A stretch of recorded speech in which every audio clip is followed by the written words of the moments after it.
তোমার সাথে আমার হচ্ছে না তন্নি, তুমি বরং এই ডিভোর্স পেপারে সাইন করে দাও। তোমার ভরণ পোষণ যা কিছু লাগে সব আমি দেবো। তাছাড়া আমাদের বিয়ে হয়েছে কেবল 1.5 বছর, বাচ্চা কাচ্চাও নেই। তুমি যদি আরেকটা বিয়েও করতে চাও করতেই পারো। তন্নি স্বামীর মুখে হঠাৎ সব কথা শুনে নির্বাক হয়ে চেয়ে রইল স্বামীর দিকে। নিয়াজ আবার শুরু করলো, করাটাই উচিত। সেই বিয়ের খরচও সবার আড়ালে আমি দেবো। শুধু আমার জীবন থেকে চলে যাও। এটা নিয়ে দয়া করে সালিশ দরবার কোর্ট কাছারি করো না প্লিজ।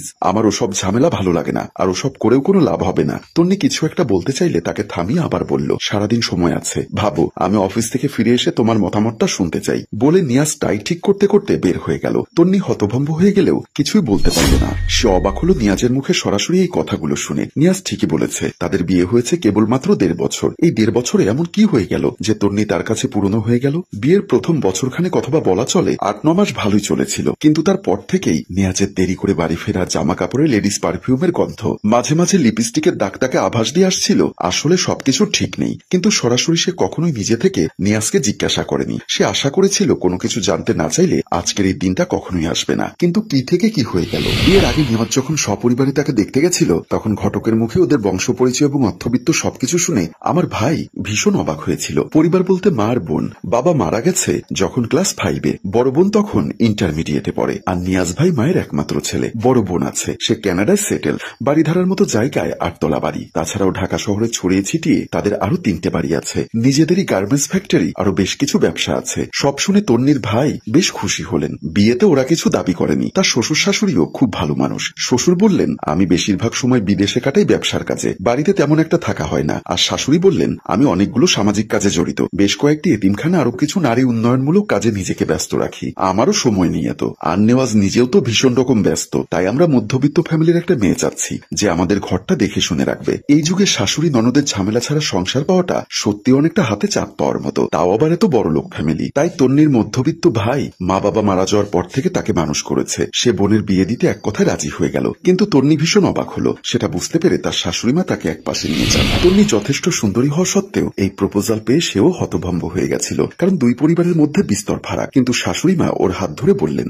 আমাদের কিছুই চাই না, শুধু তুমি ছাড়া। আমার ছেলের তোমাকে খুব পছন্দ হয়েছে, আর আমাদেরও। এই যে বললাম আমরা খুব ব্যস্ত থাকি, ছোটবেলা থেকে আমার ছেলেটা বাহিরে বাহিরে মানুষ। এখন এমন একজনকে চাই যে আমাদের সংসারটা গুছিয়ে রাখবে, আমার ছেলেটাকে দেখে রাখবে। আমরা যদি হাই সোসাইটি থেকে শিক্ষিত ভালো ফ্যামিলির মেয়ে বিয়ে করাই, তাহলে সে নিশ্চয়ই আমার ছেলের জন্য হাত পুড়িয়ে রান্না করবে না, তাই না? তাই তোমার মতো একজনকে আমাদের দরকার। হাসে মেশে বলল, আমি কি বলে যে আপনাদের কাছে কৃতজ্ঞতা জানাবো আমি নিজেও জানি না। আমার বোন যে আপনাদের পরিবারে যেতে সুযোগ পাচ্ছে, এটাই আমাদের জন্য অনেক বড় কথা। তন্নির শ্বশুর এসে বলল, এভাবে বলছো কেন? আমরা তো মেয়ে নিয়ে যাচ্ছি, বৌমা নয়। তারপর বিয়েটা খুব ধুমধাম করেই হয়ে যায়। সমস্ত খরচ বহন করেছিল নিয়াজের পরিবার। বিয়ের প্রথমই তন্নি জেনে গেছিল ও প্রচুর ড্রিঙ্কস করে, এমনকি কখনো কখনো নিজের বাড়ি ঘরে বসেই। আর খেতে খেতে জোরে জোরে গান বাজিয়ে মাতলামি করা ওর স্বভাব। জানে তা নিয়ে কারো কোনো কমপ্লেন নেই। অনেক সময় শ্বশুর আব্বা নিজেও সঙ্গ দেয়। তন্নির তখন আর কি বলার থাকতে পারে। কিন্তু যদি আসল মানুষটাই ঠিক না থাকে, তাহলে আবার কিসের সংসার? নিয়াজের এই কথাগুলো হঠাৎ শুনে তন্নি একেবারে মূর্তির মতো দাঁড়িয়ে থাকলো। তন্নির বড় বোনের দেখে শুনে বিয়ে হয়েছিল, তবে পরে দেখা যায় ছেলেটা মাদকাসক্ত।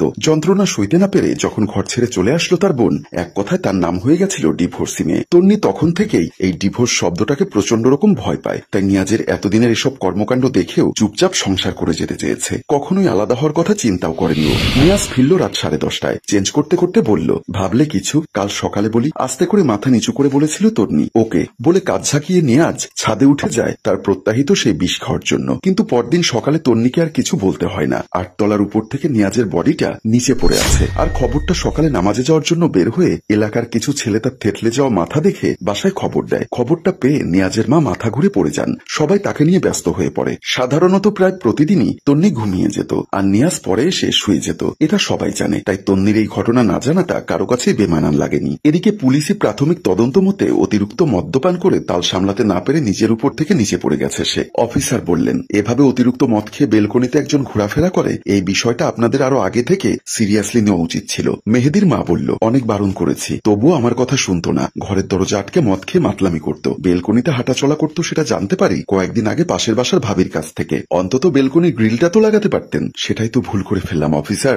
ওসি সাহেব আবার বললেন, যাই হোক, তবুও নিয়ম অনুযায়ী আমরা বডি পোস্টমর্টেম করব। অনেক সময় যেটা চোখে দেখা যায় সেটা ভুলও হতে পারে। চেয়েছিল, পোস্টমর্টেম করতে চেয়েছিল, কিন্তু নিয়াজের বাবা মা বারবার রিকোয়েস্ট করাতে তিনি মত বদলালেন। তারা চান না এসব নিয়ে জল খোলা হোক। আর বাড়িতে কান্নাকাটি চলছে। এই একটা জায়গায় ধনী গরিব মনে হয় সমান। আপনজন মারা গেলে কান্নাকাটির জোয়ার, আত্মীয় স্বজনের ভিড়। প্রত্যেকেই তন্নিকে সান্ত্বনা দিচ্ছে। মাত্র 1.5 বছরের সংসার, এখন মেয়েটার কি হবে? প্রত্যেকের মুখেই তন্নির জন্য হাহাকার, কিন্তু তন্নির ভেতর চলছে তখন অন্য কিছু। তন্নি একাই শুধু জানে ডিভোর্সি নারী হয়ে জীবনযাপন করাচ্ছে বিধবা হয়ে এই সংসারে বেঁচে থাকা অনেক বেশি সম্মানের এবং একই সাথে অনেক বেশি নিরাপদ। এই শিক্ষা সে তার বোনের জীবনে ঘটে যাওয়া ঘটনা থেকে পেয়েছে। একটা মদ্যপ ব্যক্তিকে উপর থেকে ঠেলে ফেলে দেওয়া খুব কঠিন কোনো কাজ না, আর যদি বেলকনির গ্রিল না থাকে তাহলে তো সোনায় সোহাগা। সে যে অপারক ছিল। প্রিয় ভিউয়ার্স, আপনাদের কি মনে হয় তন্নিকে অপরাধ করেছে? আপনার মূল্যবান মতামত আমাদের অবশ্যই কমেন্ট বক্সে জানাবেন। গল্পটির ভাবনা ও পরিচালনায় অভি, ক্যামেরায় শিহাব ও শাকিল এবং প্রযোজনায় মঞ্জুর মোর্শেদ। ধন্যবাদ।